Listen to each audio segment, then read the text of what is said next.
नमस्कार, जय हिंद। आप देख रहे खबर राजस्थान। मैं आपके साथ जी.के. लुधिया। लोकसभा चुनाव के द्वितीय चरण की वोटिंग कल हो चुकी है। वोटिंग को लेकर जितना उत्साह विधानसभा चुनाव में दिखा लोगों का, उतना उत्साह लोकसभा चुनाव को लेकर लोगों में नहीं दिखा। इसका कारण है कि एक तो शादी ब्याहों का जो सीजन चल रहा है, गर्मी की तपत्ती, कल वोटिंग के समय अंदर का चलना, ये भी वोटिंग परसेंटेज में थोड़ा कम करने में इनका थोड़ा हिस्सेदारी रही है। देखा जाए तो राजस्थान में भी अब की बार चुनाव में बीजेपी की जो हैट्रिक लगने वाली थी वो उसमें थोड़ा मुश्किल लग रहा है, क्योंकि अब की बार कई कई जगह ऐसे पैच फंसे हुए हैं जहाँ पे कांटे की टक्कर है, बराबर की टक्कर में दिख रही है। कई सीटों पर त्रिकोणीय मुकाबला दे। बाड़मेर टोंक से नतीजे चौंकाने वाले आ सकते हैं, क्योंकि 2009 में टोंक से नमो नारायण जी मीणा 317 वोटों से जीते थे। टोंक सवाई माधोपुर में जीत का कोई ज़्यादा बड़ा अंतर नहीं रहता है। बाड़मेर जैसलमेर बालोतरा से त्रिकोणीय मुकाबला, रविंद्र सिंह बाटी निर्दलीय हैं। अब हम आपको सीट वाइज बताते हैं। अजमेर से डेयरी अध्यक्ष रामचंद्र चौधरी कांग्रेस प्रत्याशी, पशुपालकों को साधा, अन्य नहीं। वोटिंग कटने के बावजूद भाजपा आगे रह सकती है। टोंक सवाई माधोपुर से कम वोटों से हार जीत हो सकती है। पाली से भाजपा का गढ़ है, जीत का अंतर घट सकता है। जोधपुर में केंद्रीय मंत्री गजेंद्र सिंह शेखावत तीसरी बार मैदान में है। भाजपा का मार्जिन घट सकता है, क्योंकि जो कांग्रेस के प्रत्याशी थे उन्होंने प्रचार प्रसार में अपनी दम लगा के प्रचार प्रसार किया है।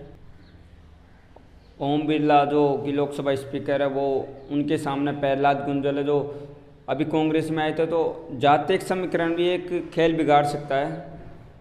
हालांकि कोटा को बीजेपी का गढ़ माना जाता है। उदयपुर भाजपा का गढ़ है। कम पोलिंग में भी कांग्रेस मुकाबले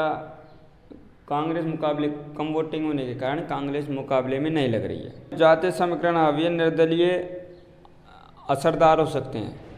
जो रविंद्र सिंह भाटी है, 2019 में जो विश्वविद्यालय का चुनाव था उसमें भी उन्होंने निर्दलीय चुनाव जीता।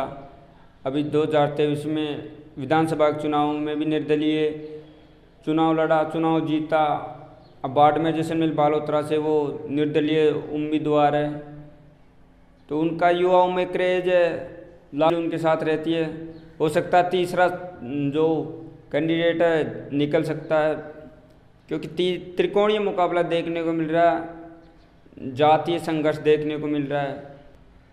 राजसमंद से जो पहले कांग्रेस प्रत्याशी थे उनके फुट होने से दोनों सीटों पर भाजपा जातियों के नेताओं को 1-to-1 मीटिंग कराई। इसका गढ़ होने से भाजपा मजबूत स्थिति में दिखाई दे रही है। 12 से पूर्व सीएम वसुंधरा राजे इर्द गिर्द घूमा चुनाव, पोलिंग भी बराबर रही। बांसवाड़ा सबसे ज़्यादा आदिवासी इलाका, उनके मुद्दे वहाँ पे हावी रहेंगे। बराबर वोटिंग हुई है वहाँ पे। पूर्व सीएम अशोक गहलोत के बेटे वैभव गहलोत चुनाव मैदान में है। जालोर भाजपा का गढ़ माना जाता है। भाजपा की लीड कटेगी, लेकिन जीत लगभग तय हो सकती है। मगर भाजपा का गढ़ माना जाता है। लगभग 17 सीटों पर भाजपा आगे चल रही है, मतलब गढ़ है वहाँ पे भाजपा के। पर अब की बार जैसे 2014 में 25 की 25 सीटें बीजेपी के खाते में गई थी, 19 में भी राजस्थान की 25 की 25 सीटें बीजेपी के खाते में गई थी। कांग्रेस का खाता तक नहीं खुल पाया। तो हो सकता है अब की बार बीजेपी हैट्रिक लगाने से पीछे रह जाए, क्योंकि वोटिंग परसेंटेज कई कई जगह गिरा है, कई कई जगह बढ़ा है। तो इसको ग्रामीण में कांग्रेस और बीजेपी में कड़ी टक्कर देखने को मिल रही है, लेकिन फिर भी बीजेपी मजबूत स्थिति में दिखाई दे रही है। पर में बाहरी और स्थानीय का मुद्दा आ भी रहा है। बाद मंत्री मैदान में हैं। नागौर सीट से जातीय समीकरण है। वहाँ पे हनुमान बेनीवाल और की जो पार्टी है और कांग्रेस जो इंडिया गठबंधन है उनमें गठबंधन है। भाजपा कांग्रेस की बराबर की टक्कर है नागौर में। करौली धौलपुर में कांग्रेस के वोटर ज़्यादा है, तो करौली धौलपुर से हो सकता है कांग्रेस आगे चली जाए, आगे निकल जाए। धौलपुर में जाट आरक्षण के चलते जाटों की वोटिंग कम हुई है। अब आपको बता दें कि कहाँ पर कितनी परसेंटेज वोटिंग हुई है।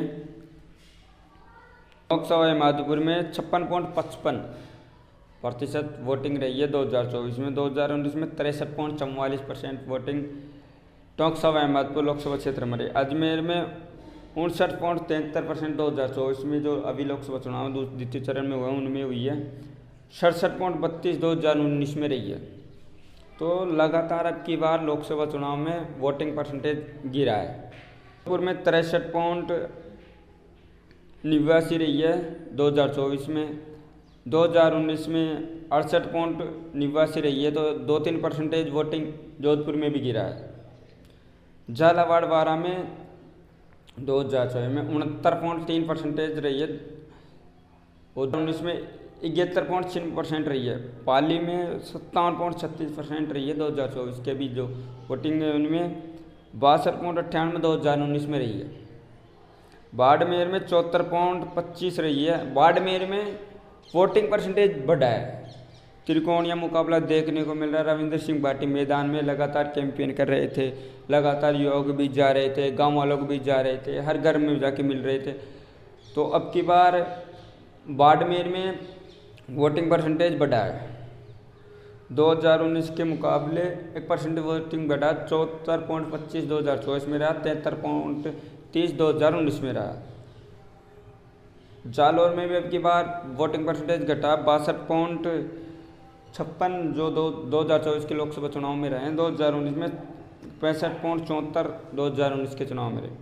उदयपुर में 64.53 2024, 70.23 2019 में, 2024 में 72.90 2019 का रहा है। चित्तौड़गढ़ में 68.31 रहा है 2024 में। तो यहाँ भी चित्तौड़गढ़ में वोटिंग परसेंटेज गिरा है। 72.39% 2019 में रहा है। राजसमंद में भी 58.46 2024 में जो लोकसभा चुनाव द्वितीय चरण में हुए उनमें रहा है।